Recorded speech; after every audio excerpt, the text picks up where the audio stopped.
और अब यहां सीधे रुख करते हैं पीएम नरेंद्र मोदी की मन की बात कार्यक्रम का आज 89वां संस्करण है। क्या कुछ बोल रहे हैं पीएम नरेंद्र मोदी, आइए आपको सुनवाते हैं। ही लोग हैं जो स्वच्छता और सेवा की साधना में लगे हुए हैं।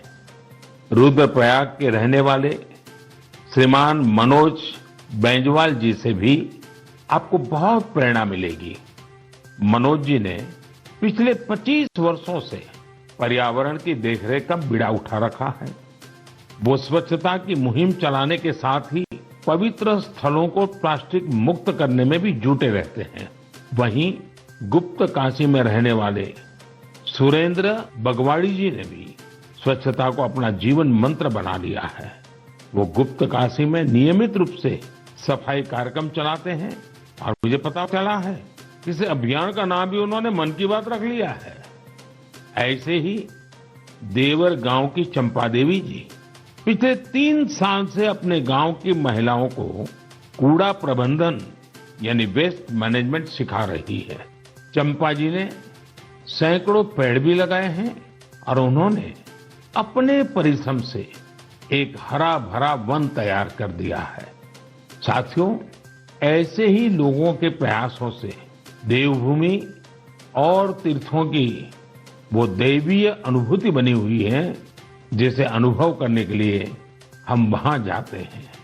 इस देवत्व और आध्यात्मिकता को बनाए रखने की जिम्मेदारी हमारी भी तो है। अभी हमारे देश में 4 धाम यात्रा के साथ साथ आने वाले समय में अमरनाथ यात्रा, पंढरपुर यात्रा और जगन्नाथ यात्रा जैसी कई यात्राएं होगी। सावन मास में तो शायद हर गांव में कोई न कोई मेला लगता है। साथियों, हम जहां कहीं भी जाए इन तीर्थ क्षेत्रों की गरिमा बनी रहे। शुचिता, साफ सफाई, एक पवित्र वातावरण, हमें इसे कभी नहीं भूलना है। उसे जरूर बनाए रखें और इसलिए जरूरी है कि हम स्वच्छता के संकल्प को याद रखें। कुछ दिन बाद ही 5 जून को विश्व पर्यावरण दिवस के रूप में मनाता है। पर्यावरण को लेकर हमें अपने आसपास की सकारात्मक अभियान चलाने चाहिए और ये निरंतर करने वाला काम है। आप इस बार सबको साथ जोड़कर स्वच्छता और वृक्षारोपण के लिए कुछ प्रयास जरूर करें। आप खुद भी पेड़ लगाइए और दूसरों को भी प्रेरित करिए। मेरे प्यारे देशवासियों, अगले महीने 21 जून को हम 8वां अंतर्राष्ट्रीय योग दिवस मनाने वाले हैं। इस बार योग दिवस की थीम है योगा फॉर ह्यूमैनिटी। मैं आप सभी से योग दिवस को बहुत ही उत्साह के साथ मनाने का आग्रह करूंगा। हाँ, कोरोना से जुड़ी जरूरी सावधानियां भी बरतें। वैसे अब तो पूरी दुनिया में कोरोना को लेकर हालात पहले से कुछ बेहतर लग रहे हैं।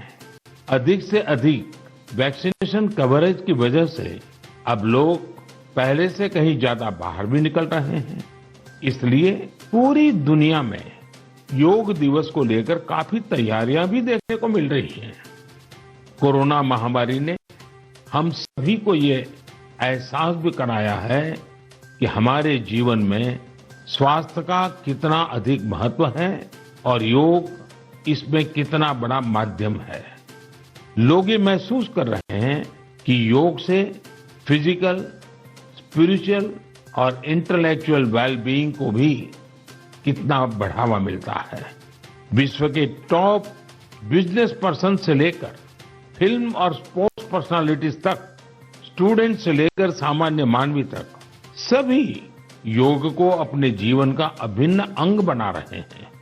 मुझे पूरा विश्वास है कि दुनिया भर में योग की बढ़ती लोकप्रियता को देखकर आप सभी को बहुत अच्छा लगता होगा। साथियों, इस बार देश विदेश में योग दिवस पर होने वाले कुछ बेहद इनोवेटिव उदाहरणों के बारे में मुझे जानकारी मिली है। इन्हीं में से एक है गार्डियन रिंग। एक बड़ा ही यूनिक प्रोग्राम होगा।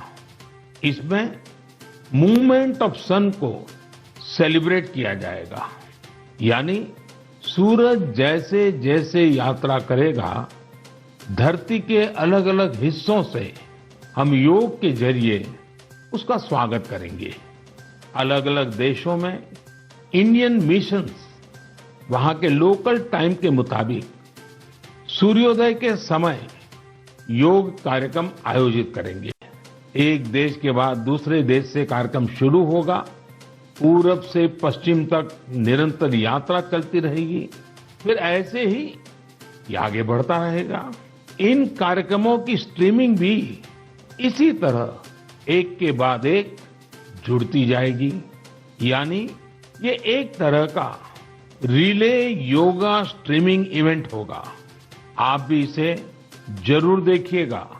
साथियों, हमारे देश में इस बार अमृत महोत्सव को ध्यान में रखते हुए देश के 75 प्रमुख स्थानों पर भी अंतर्राष्ट्रीय योग दिवस का आयोजन होगा। इस अवसर पर कई संगठन और देशवासी ने अपने अपने स्तर पर अपने अपने क्षेत्र की खास जगहों पर कुछ न कुछ इनोवेटिव करने की तैयारी कर रहे हैं। मैं आपसे भी ये आग्रह करूंगा, इस बार योग दिवस मनाने के लिए आप अपने शहर, कस्बे या गांव की किसी ऐसी जगह चुनें जो सबसे खास हो।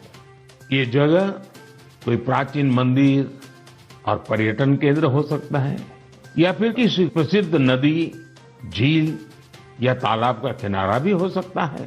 इससे योग के साथ साथ आपके क्षेत्र की पहचान भी बढ़ेगी और पर्यटन को भी बढ़ावा मिलेगा। इस समय योग दिवस को लेकर 100 डे काउंटडाउन भी जारी है। या यूं कहें कि निजी और सामाजिक प्रयासों से जुड़े कार्यक्रम 3 महीने पहले ही शुरू हो चुके हैं। जैसा कि दिल्ली में 100वें दिन और 75वें दिन के काउंटडाउन प्रोग्राम हुए हैं। वहीं असम के शिवसागर में 50वें और हैदराबाद में 25वें काउंटडाउन इवेंट आयोजित किए गए। मैं चाहूंगा कि आप भी अपने यहां अभी से योग दिवस की तैयारियां शुरू कर दीजिए। ज्यादा से ज्यादा लोगों से मिलिए। हर किसी को योग दिवस के कार्यक्रम में जुड़ने के लिए आग्रह कीजिए, प्रेरित कीजिए। मुझे पूरा भरोसा है कि आप सभी योग दिवस में बढ़ चढ़कर हिस्सा लेंगे, साथ ही योग को अपने दैनिक जीवन में भी अपनाएंगे। साथियों, कुछ दिन पहले मैं जापान गया था।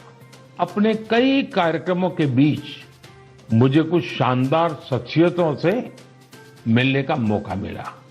मैं मन की बात में आपसे उनके बारे में चर्चा करना चाहता हूं।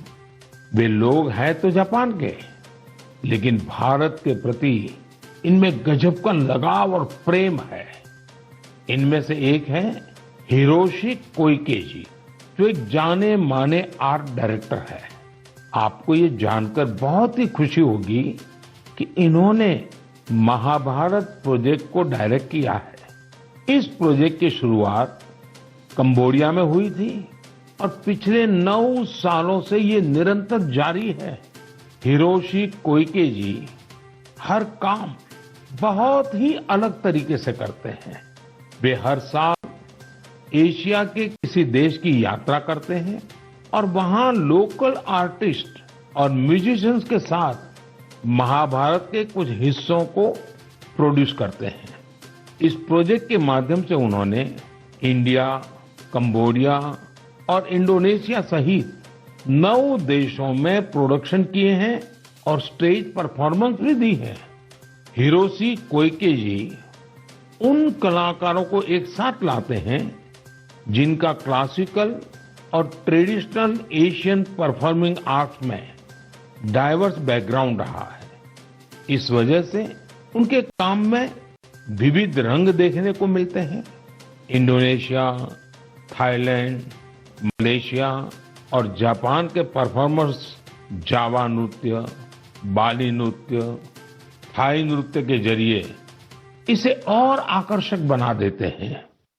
खास बात यह है कि इसमें प्रत्येक परफॉर्मर अपनी ही मातृभाषा में बोलता है और कोरियोग्राफी बहुत ही खूबसूरती से इस विविधता को प्रदर्शित करती है।